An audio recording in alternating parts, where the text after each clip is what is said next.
ശരീരത്തിന്റെ പരിശുദ്ധിക്ക് ഊന്നൽ നൽകിക്കൊണ്ട് മനസ്സിന്റെ പരിശുദ്ധി അനിവാര്യമാണെന്നുള്ള സത്യം വിസ്മരിക്കുകയും ചെയ്യുന്നു. സമൂഹത്തിന്റെയും ഭരണാധികാരിയുടെയും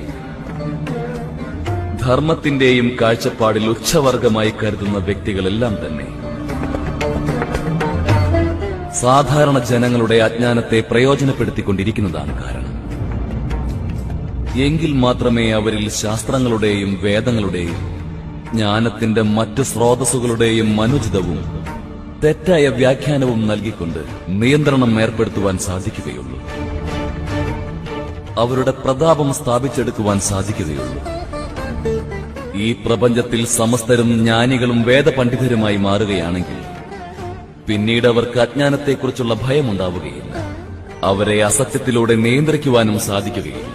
അതിനാൽ വേദങ്ങളുടെയും ശാസ്ത്രങ്ങളുടെയും ജ്ഞാനത്തിന്റെയും ഉദ്ദേശ്യം ഈ പ്രപഞ്ചത്തിന്റെ നന്മയാണ്.